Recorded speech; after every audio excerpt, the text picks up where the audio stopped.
السلام علیکم بھائیوں اور بہنوں، جیسا کہ آپ سب لوگوں کو پتہ ہے کہ بقرہ عید آنے والی ہے اور بقرہ عید کیوں منائی جاتی ہے، اس کے پیچھے کی پوری کہانی ہم آپ کو بتائیں گے۔ لیکن اس سے پہلے آپ سے ایک گزارش ہے کہ ویڈیو کو آخر تک ضرور دیکھیے گا، اسکپ مت کیجیے، نہیں تو پوری بات آپ کے سمجھ میں نہیں آئے گی۔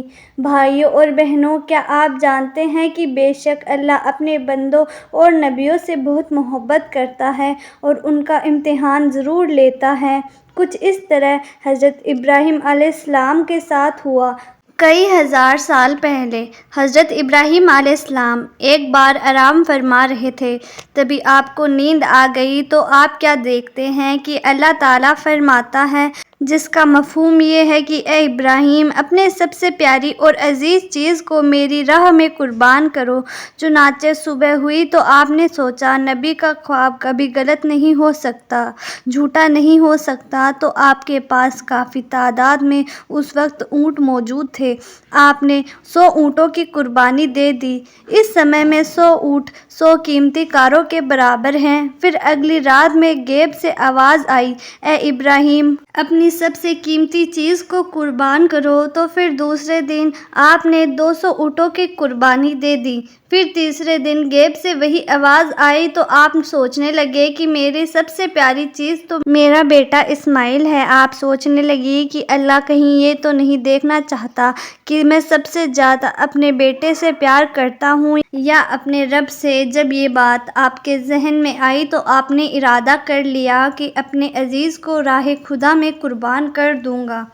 پھر آپ نے حضرت حاجرہ علیہ السلام سے کہا کہ اے حاجرہ، میرے بیٹے کو غسل کراؤ اور نئے کپڑے پہناؤ اور خوشبو لگا کر بالکل اس کو تیار کر دو، دولہا بنا دو۔ آج ہم اپنے دوست کے گھر دعوت میں جا رہے ہیں۔ بی حاجرہ خوش ہو کر اپنے بیٹے کو تیار کرنے لگی۔ پھر حضرت ابراہیم علیہ السلام اپنے بیٹے کو لے کر فلسطین سے مکہ کی طرف جانے کا ارادہ کیا۔ اتنے میں شیطان آیا اور بیوی حاجرہ سے کہنے لگا، اے حاجرہ، تمہیں پتہ بھی ہے کہ تمہارے بیٹے کو دوست کے یہاں نہیں بلکہ تمہارے بیٹے اسماعیل کو مارنے کے لیے لے جا رہا ہے۔ تب حضرت حاجرہ نے کہا، میں حضرت ابراہیم علیہ السلام کو اچھی طرح سے جانتی ہوں، بھلا ایک باپ اپنے بیٹے کو کیوں مارے گا؟ شیطان نے کہا، ابراہیم نے خواب میں دیکھا ہے کہ اللہ کی طرف سے تمہارے بیٹے کو قربان کرنے کے لیے لے جا رہے ہیں۔ تو بیوی حاجرہ فخر سے کہنے لگی، شیطان تم پر لعنت ہو، اگر میرا بیٹا اللہ کی راہ میں قربان ہونے کے لیے جا رہا ہے تو ایک اسماعیل کیا ہے، ایسے ہزاروں بیٹے اللہ کی راہ میں قربان ہو جائیں گے۔ پھر شیطان حضرت اسماعیل علیہ السلام کے پاس گیا اور بولا، تمہیں پتہ بھی ہے کہ تمہارے بابا تمہیں کہاں لے جا رہے ہیں؟ تمہیں وہ اللہ کی راہ میں قربان کرنے کے لیے لے جا رہے ہیں۔ حضرت اسماعیل علیہ السلام نے جواب دیا، اگر میں اللہ کی راہ میں قربان ہو جاؤں تو اس سے بڑا خوش نصیب کون ہوگا؟ پھر شیطان یہی سوال لے کر حضرت ابراہیم علیہ السلام کے طرف گیا اور کہا، تم اپنے بیٹے کو کیوں قربان کر رہے ہو؟ تمہیں پتہ بھی ہے کہ تمہاری قربانی قبول ہوگی یا نہیں؟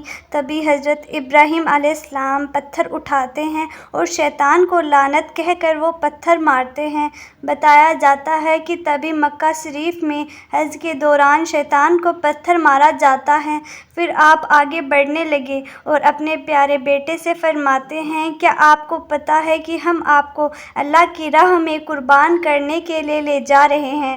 تبھی حضرت اسماعیل علیہ السلام کہنے لگے، ابا، اس سے بہتر میرے لیے کیا ہوگا کہ مجھے اللہ کی راہ میں ایک اللہ کے نبی قربان کرنے کے لیے لے جا رہے ہیں، لیکن بابا، میری ایک التجا ہے کہ جب میرا گلا کٹے گا تب آپ نہیں دیکھ پائیں گے، اسی لیے رسی سے میرے ہاتھ پاؤں دونوں اچھی طرح سے باندھ لینا، اور بابا، میں چاہوں گا کہ آپ اپنی آنکھوں پر بھی پٹی باندھ لیں تاکہ آپ کو مجھ پر رحم نہ آ جائے۔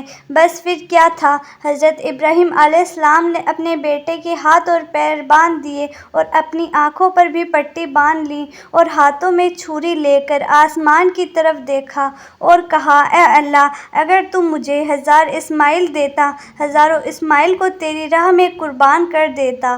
یہ کہہ کر گردن کی طرف چھری لے جانے لگے تو اللہ تعالیٰ نے جبریل علیہ السلام کو حکم دیا کہ جنت سے ایک جانور لے کر آؤ اور اسماعیل کو ہٹا دو اور اس کی جگہ پر اس جانور کو رکھ دو۔ ابراہیم اپنے امتحان میں پاس ہو گیا ہے۔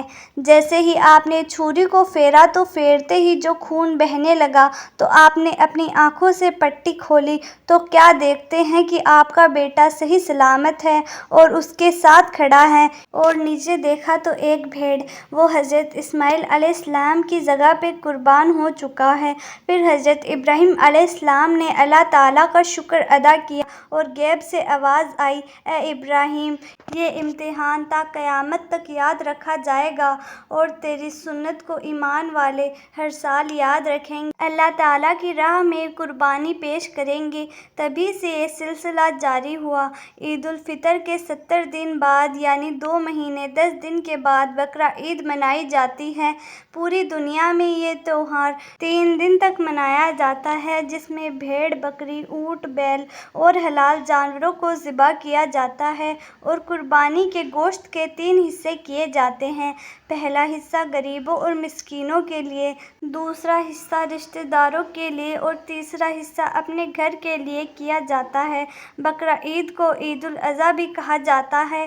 جو لوگ قربانی کر رہے ہیں وہ لوگ خاص غریبوں کا خیال رکھیں۔ اللہ ہم سب کو عمل کرنے کی توفیق عطا فرمائے اور ہم میں سے جو کوئی قربانی کر رہا ہے اس کی قربانی قبول فرمائے، آمین۔ بھائیوں اور بہنوں، امید کرتی ہوں کہ آپ کو ہماری آج کی ویڈیو پسند آئی ہوگی۔ ویڈیو پسند آئی ہے تو ویڈیو کو لائک کریں اور زیادہ سے زیادہ لوگوں تک شیئر کریں تاکہ آپ بھی صدقہ جاریہ کے حقدار بن سکیں، اور اگر ہمارے چینل پر نئے ہیں تو چینل بھی سبسکرائب کریں۔ ہم ہر روز آپ کے لیے ایسی ہی معلوماتی ویڈیوز لے کر آتے رہتے ہیں۔ جلد ہی ملتے ہیں ایک نئی ویڈیو کے ساتھ، تب تک کے لیے السلام علیکم۔